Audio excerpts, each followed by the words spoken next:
Olá, mais uma vez estamos aqui, né, para esse encontro, né, com o catecismo, né? Nós estamos no nosso 6º encontro, é isso, né, Dilton? Tá bom, muito bem. Aí hoje aqui o cenário mudou. Vocês viram, né? Não é o mesmo cenário. Tá aqui o nosso padroeiro, né? Tá tudo meio, como é que é? Junino aqui, né? Isso. Tem até mais gente, tem gente importante aqui hoje participando ao vivo. A Vanusa está aqui, a Dani, né, tá aqui como sempre, né, com o celular dela todo chique, brilhando ali, com aquela capa que eu nunca vi igual. A Cadília com o namorado tá ali, o Gabriel morrendo de vergonha, e claro, o nosso técnico especialista aqui, o Adilton. Tudo bem, gente? Já fiz a apresentação, né? Tudo bem, rezemos então pedindo a graça do Espírito Santo sobre nós, né, para que possamos compreender e entender melhor, né, nossa fé. Em nome do Pai, do Filho e do Espírito Santo. Amém. Ó vinde Espírito Criador, as nossas almas visitai e enchei os nossos corações com vossos dons celestiais. Vós sois chamado intercessor do Deus excelso, dom sem par, a fonte viva, o fogo, o amor, a unção divina e salutar. Sois o doador dos 7 dons e sois poder na mão do Pai. Por ele prometido a nós, por nós seus feitos proclamais. A nossa mente iluminai, os corações encheis de amor, nossa fraqueza encorajai, qual força eterna e protetor. Nosso inimigo repeli e concedei-nos vossa paz. Se pela graça nos guiais, o mal deixamos para trás. Ao Pai e ao Filho Salvador, por vós possamos conhecer, que procedeis do seu amor, fazei-nos sempre firmes crer. Glória ao Pai, ao Filho e ao Espírito Santo, como era no princípio, agora e sempre. Amém. Muito bem, queridos e amados irmãos, dando continuação ao nosso estudo, né, nós paramos no número 109, né, do Catecismo, né? Estamos no número 109, na nossa terceira aula, terceiro encontro, né? Ainda estamos aqui, vamos devagar, mas o importante é a gente conhecer, tá bom? Falando sobre as Sagradas Escrituras, né? Nós vimos que a palavra de Deus é Jesus Cristo, né? A única palavra, né, que se manifesta através das Sagradas Escrituras. Vimos sobre a inspiração das Sagradas Escrituras. Deus é o autor das Sagradas Escrituras, né? Autor, né? Mas também, né, os agiógrafos, autores humanos, né? Fizemos uma pergunta, né, que a Cadídia quase conseguiu responder, né? Agora ela sabe responder. Quem que veio primeiro, Cadídia? A Bíblia ou a Igreja? A Igreja. Ah, muito bem. Porque a Igreja que fez a Bíblia, não foi a Bíblia que fez a Igreja. Por isso nós somos a Igreja da Palavra viva que é Jesus Cristo, não do livro, mas de uma palavra viva, uma pessoa, Jesus Cristo, que é a Palavra de Deus, que vive na Igreja, né? A Bíblia levou quantos anos que a Igreja levou para definir o Novo Testamento, para escrever e dizer, esses são os 27 livros? 3 séculos, né? Nos concílios lá no 4º século que foi definido. Não, estes são os 27 livros e não aqueles outros. Isso a gente vai ver na próxima aula, quando a gente falar sobre o cânone das Escrituras, por exemplo. O cânone das Escrituras é os livros que escreveram sobre Jesus do Novo Testamento, que a igreja definiu que podiam ser lidos na missa. O Adilton ouviu isso, né, quando eu fiz o outro estudo lá para os ministros, né? Tinha uma listinha que apresentava, tinha vários livros, por exemplo, tinha Evangelho segundo Madalena, o Evangelho, outras cartas aos Coríntios, e aí apresentava para os bispos, não, isso aqui não é Jesus Cristo, então isso aqui pode ficar de fora.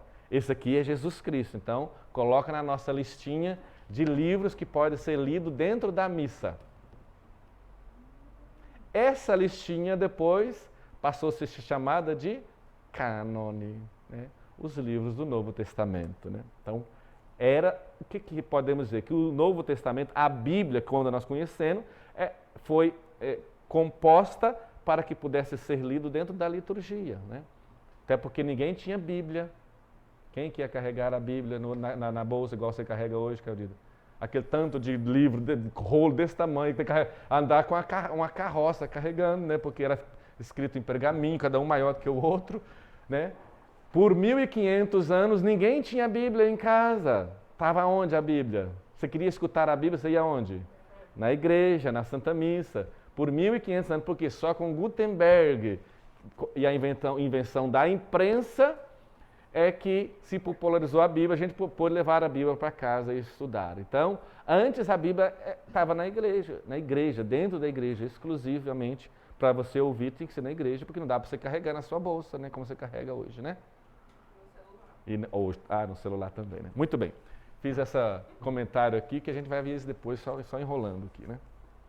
Então, hoje nós vamos falar aqui no número 109, o Espírito Santo, intérprete da Escritura, né? Já que foi ele que a inspirou, ele também precisa nos ajudar a interpretar, né? Desde já queremos dizer que a hermenêutica da Bíblia se faz, no lugar da hermenêutica, se faz dentro da igreja, a hermenêutica verdadeira. A palavra hermenêutica, o Adilto já sabe o que é, né? Se você lembra, né? Hermenêutica é interpretação, né, da Bíblia. Essa palavrinha feia aí, quer dizer isso, viu, Dani? Quando você ouvir hermenêutica, você está, interpretação. Não é palavrão, né? Nem palavrão. Muito bem. Diz assim, então, o número 109 do Catecismo. Na Sagrada Escritura, Deus fala ao homem à maneira dos homens. Para bem interpretar a Escritura, é preciso, portanto, estar atento àquilo que os autores humanos quiseram realmente afirmar e àquilo que Deus quis manifestar-nos pelas palavras dele, né? Então, aí tem que estar atento a isso, né? Por isso que é importante a gente olhar o contexto, né? Diz por aí, né, que uma frase fora de contexto vira pretexto, né? Então, às vezes você tira as frases fora do contexto para justificar preconceito e pretextos próprios, né? Por isso é importante situar no contexto da história também, levar em conta o tipo de linguagem, né? Por exemplo, dentro da Bíblia tem vários estilos linguísticos, né? Tem poemas, né? Tem até romance, né? Cadilho? Você gosta daquele romance lá de Sara e Tobias, né? Aposto, né? Muito bem, né? Tem evangelhos, escritos apocalípticos, cartas, né? A gente podia dizer que se fosse na época da tecnologia era e-mails, né? Algumas cartas, né? E assim por diante, livros proféticos e vários estilos. Tudo isso tem que ser levado em conta ao ler, né?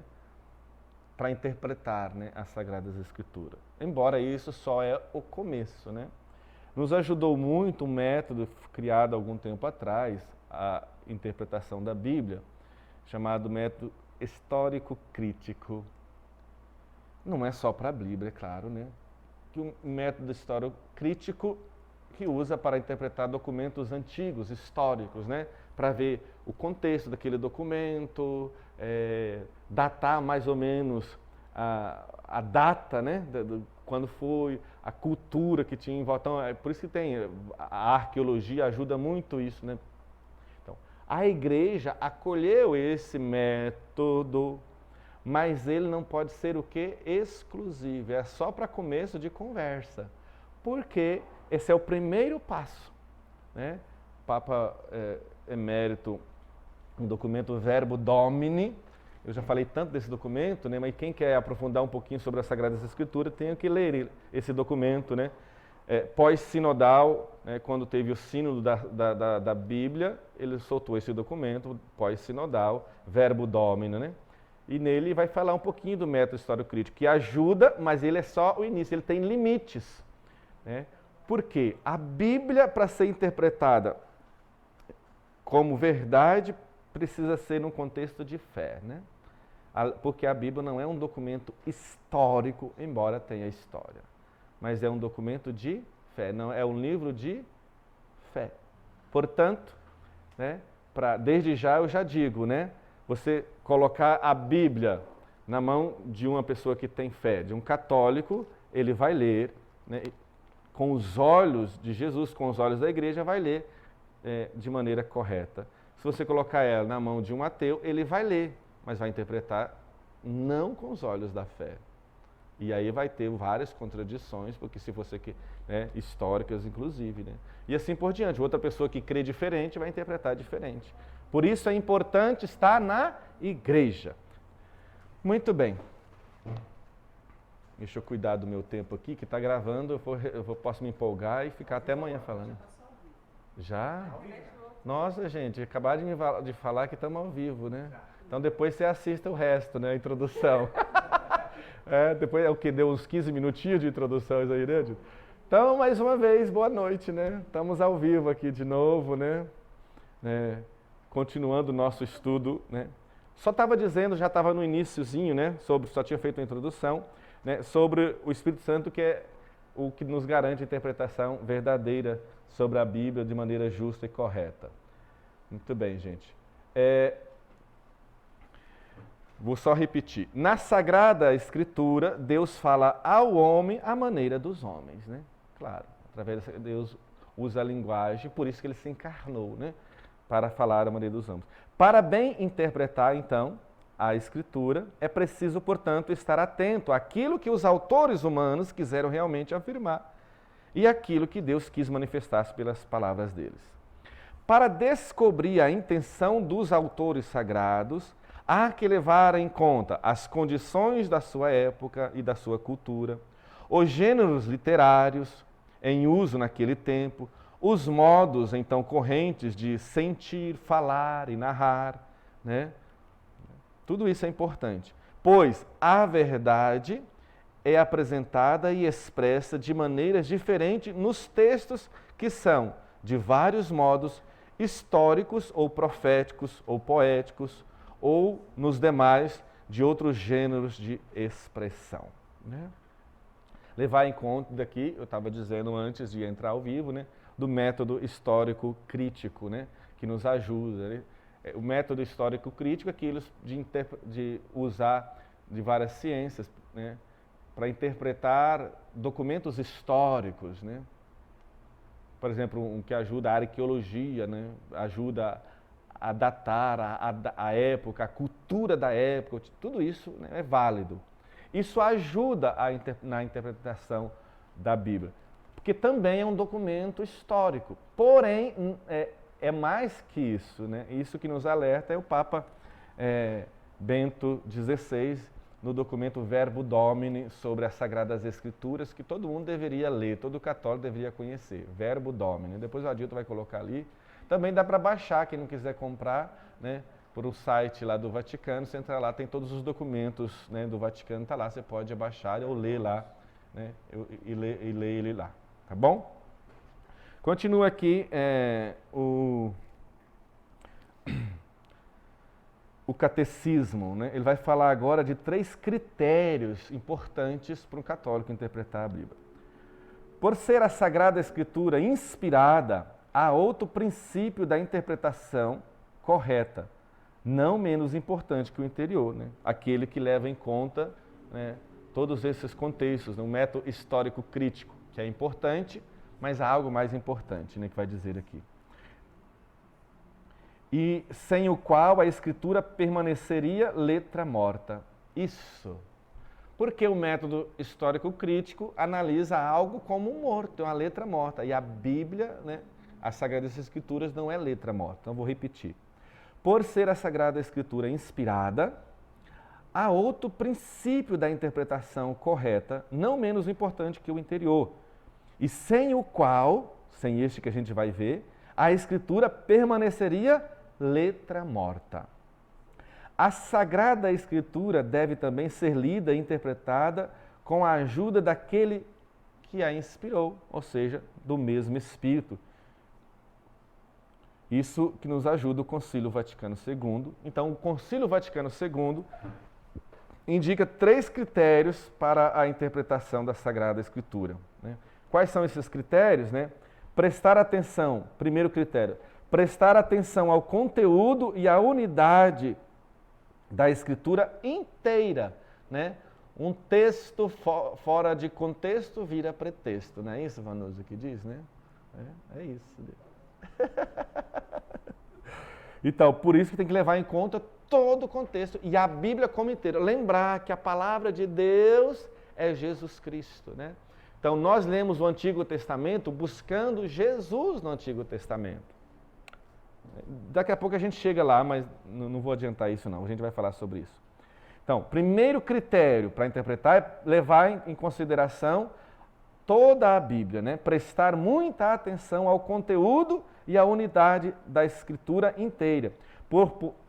Pois, por mais diferente que sejam os livros que a compõem, a Escritura é una em razão da unidade do projeto de Deus, do qual Jesus Cristo é o centro e o coração aberto depois de sua Páscoa, né? Que então tem uma citação de São Tomás de Aquino, que diz assim: o coração de Cristo designa a Sagrada Escritura, que dá a conhecer o coração de Cristo. O coração estava fechado antes da paixão, pois a Escritura era obscura. Porém, a Escritura foi aberta após a paixão, pois os que, a partir daí, têm a compreensão dela, consideram e discernem de que maneira as profecias devem ser interpretadas. A referência sempre a Jesus Cristo. Então, Jesus abriu o coração e é nele que nós podemos interpretar corretamente as Sagradas Escrituras. Segundo critério que o Concílio Vaticano II nos diz para a interpretação correta das Sagradas Escrituras é ler a Escritura dentro da tradição viva da Igreja inteira. Levar em conta toda a história, toda a tradição da Igreja. Lembrando que a Igreja é que fez a Bíblia, não a Bíblia que fez a Igreja, não é assim, Cadídia, que você aprendeu? Muito bem, né? Porque a Igreja veio antes, porque senão a gente, pensemos, amados irmãos, da onde que vem a fé? Da Bíblia? Não. Por isso que no credo, a gente não diz creio na Bíblia, a gente diz creio na Igreja Una, Santa, Católica, que nos revela a Bíblia. E porque eu creio na Igreja, eu também creio na Bíblia. Então, sem a Igreja, não existe Bíblia. Por quê? O primeiro livro do Novo Testamento que foi escrito foi a primeira carta de São Paulo aos Tessalonicenses, 20 anos depois da ascensão de Jesus.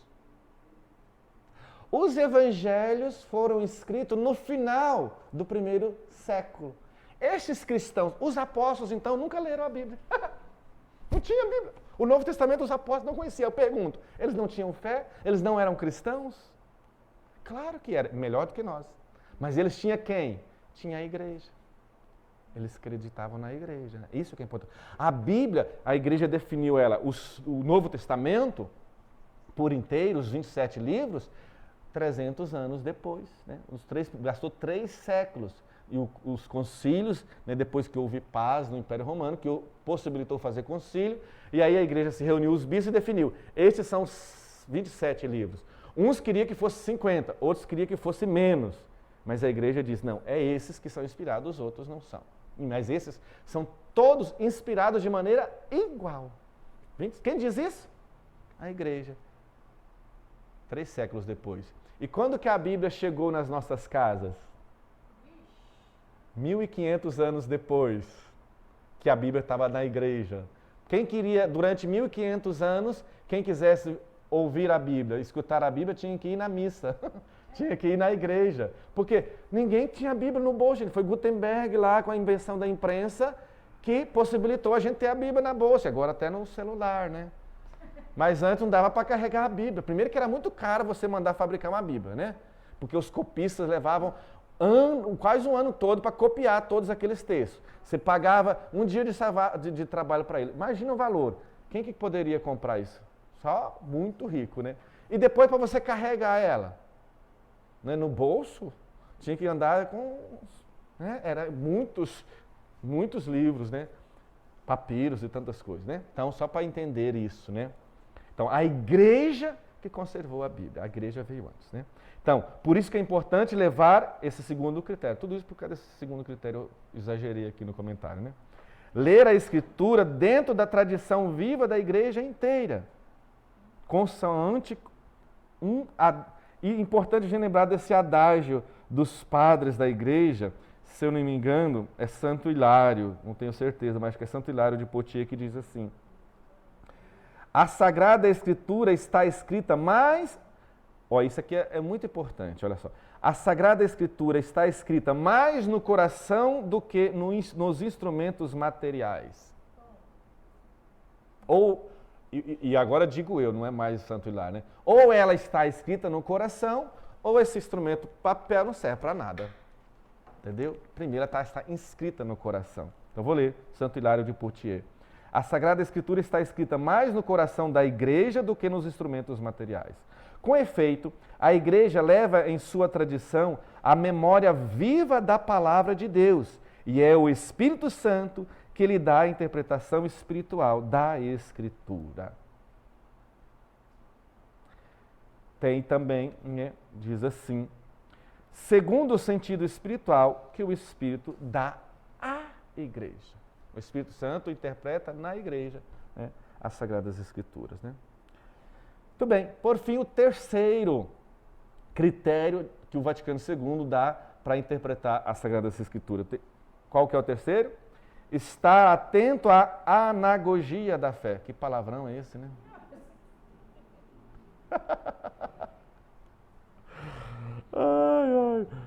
Por anagogia da fé, entende-se, aqui está escrito o que está escrito aqui no catecismo, entende-se a coesão da verdade da fé entre si e no projeto total da revelação. Entendeu? Nada, né? Anagogia da fé, levar em conta, gente, essa experiência de fé. A fé como um dom. Ou seja, para interpretar para interpretar a Sagrada Escritura corretamente, precisa ter o quê? O carisma da fé. Não uma fé intelectual, mas a fé como um dom. A graça, né? A anagogia da fé, né? A graça, né? É o carisma da fé. Né? Essa anagogia da fé pode ser uma espécie assim de... como é que eu vou dizer? É um êxtase místico. Gostou? Uma elevação da alma na contemplação das coisas divinas, né? Esse êxtase, um êxtase místico. Então, isso é a anagogia da fé. Ou seja, tem que levar em conta essa experiência de fé como dom de Deus, né? Então, esses três critérios que diz o Vaticano II. Por fim, deixa eu ver meu tempo aqui. Tem mais um tempinho, né? Dá para terminar. O sentido das Sagradas Escrituras. Então, basicamente, tem o sentido literal e o sentido espiritual. O sentido espiritual dividido em 3 pontos, ou em 3 sentidos, né? Que é o sentido alegórico, o sentido moral e o sentido anagógico. De novo, essa palavra que você gostou, né? Vai pesquisar no Google o que é anagógico, mas aqui no Google não vai dizer o conceito que a gente quer, entendeu? Tá bom. Muito bem. O sentido alegórico, vamos dizer assim, fortalece a nossa fé. Porque o literal diz alguma coisa que o método histórico crítico ajuda a gente a compreender, mas que é só literal, tem algo de um nível superior, mais divino, né? Que é o sentido da fé, né? Depois eu explico um pouquinho melhor. O sentido moral fortalece o quê? A caridade, a nossa vivência, né? E por fim, o anagógico fortalece a esperança, porque tem a ver com aquilo que virá, né? É a nossa esperança de céu. Muito bem, mas vamos ver o que diz aqui o catecismo, as palavras aqui. O Papa Bento XVI, no documento Verbo Domino, a partir do 29, número 29, né, ele vai falar muito sobre esses sentidos, né? Deixa eu ler só uma coisinha que São Tomás de Aquino, né, na verdade São Tomás de Aquino citando Santo Agostinho, são pequenos, né? Só eles, né? São Tomás de Aquino fala uma frase citando Santo Agostinho. É bom a gente prestar atenção nessa frase sobre o Evangelho. Ele diz assim: a letra do Evangelho também mata, se faltar a graça interior da fé que cura. Vou repetir. A letra do Evangelho também mata se faltar a graça interior da fé que cura. Por isso que eu falei, se não tem fé, isso aqui vira um instrumento, qualquer tipo de instrumento se você quiser, porque é um instrumento para trazer a palavra de Deus, que é Jesus Cristo, até nós, vivo. Mas se não tem fé, a gente vai interpretar ele de maneira errada, pode virar até uma arma assassina, né? Não é eu que disse isso, tá? É Santo Tomás e Santo Agostinho, né, que tem um pouquinho mais de autoridade do que eu, né? Só esses dois. Muito bem. O sentido literal, vamos ver aqui, é o sentido significado pelas palavras da Escritura e descoberto pela exegese, que segue as regras da correta interpretação. Todos os sentidos da Sagrada Escritura devem estar fundados no sentido literal. Importante esse sentido literal, né? A gente já falou um pouquinho sobre ele, né? Muito bem. E tem o sentido espiritual. Graças à unidade do projeto de Deus, não somente o texto da Escritura, mas também as realidades e os acontecimentos de que ele fala podem ser sinais, né? Então, existe algo mais do que o sentido literal, né? Eu estou tentando ficar no meu caderninho aqui porque eu consigo falar menos, né? Porque senão eu me empolgo e vou muito para frente, né? O sentido literal, né, que o método histórico-crítico nos ajuda, é insuficiente para a verdadeira interpretação ou a correta interpretação da Bíblia, né? Então precisa do sentido literal. E o sentido literal, então, sentido alegórico, né, o sentido moral e o sentido anagógico, né? Vamos lá individualmente por ele. Então, primeiro, o sentido alegórico. O que diz aqui o Catecismo, número 117? Podemos adquirir uma compreensão mais profunda dos acontecimentos, reconhecendo a significação deles em Cristo. Assim, o exemplo que ele dá, assim a travessia do Mar Vermelho, lá no Antigo, lembra que eu falei que a gente tem que procurar Jesus lá no Antigo Testamento? Não, aqui agora vem o sentido alegórico. Assim, a travessia do Mar Vermelho é um sinal de quê? Da vitória de Cristo e também do batismo. Por isso que no ritual do batismo fala do Mar Vermelho, né, que atravessou, tá, assim, né? Na Páscoa, na Vigília Pascal, que é a celebração batismal por excelência, vai ler lá a travessia. Tudo isso é ali Jesus como figura, né? É assim. Então, você lê lá, literalmente, vai falar lá da passagem do Mar Vermelho. Aí você vai para o sentido espiritual. Primeiro, alegórico. Essa passagem do Mar Vermelho faz alegoria ao quê? Ao batismo, à vitória de Cristo na cruz e assim por diante. Cada detalhe ali se refere a algo de Jesus Cristo, né? Assim por diante, né? O cajado de Moisés, a cruz de Jesus Cristo, né, que Jesus venceu e assim por diante, né? Depois vem o sentido moral. O que isso quer dizer? Os acontecimentos relatados nas Escrituras devem nos conduzir a um justo agir. Eles foram escritos como advertência para nós, né? Advertência, sinal de advertência. Quer ver? Na primeira carta aos Coríntios, vai ter uma explicação aqui sobre essa.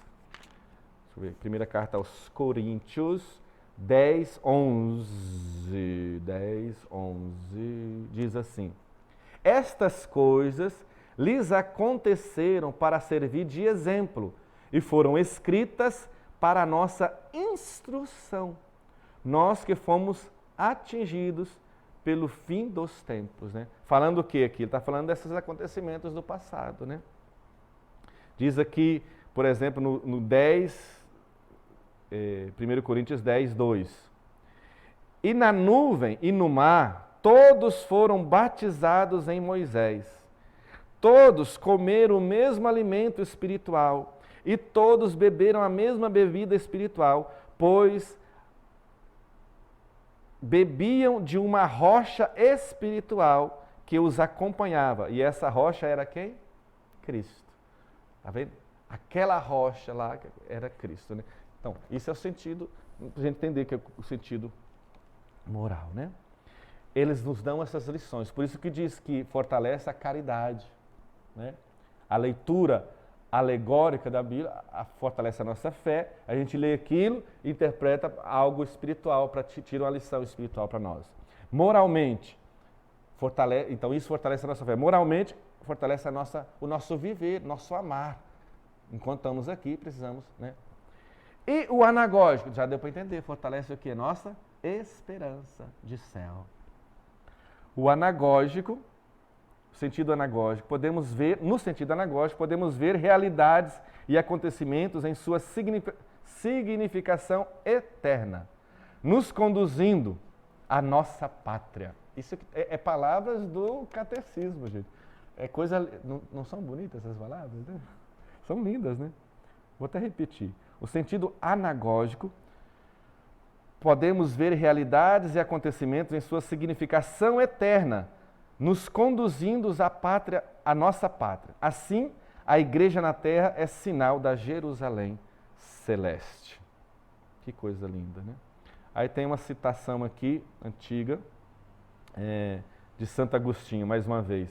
É aquela... aqui, ó. A letra é o sentido literal, né? A letra ensina o que aconteceu. A alegoria, o que devemos crer. A moral, o que devemos fazer. E a anagogia, para onde devemos caminhar. Dá até para repetir. São 4 sentidos, né? Um sentido literal, um sentido espiritual que é dividido em 3, né? Então dá 4. Né? Então, primeiro, o sentido literal. A letra ensina o que aconteceu, o fato histórico, né? A história. O sentido alegórico, o que devemos crer. O sentido moral, o que devemos fazer.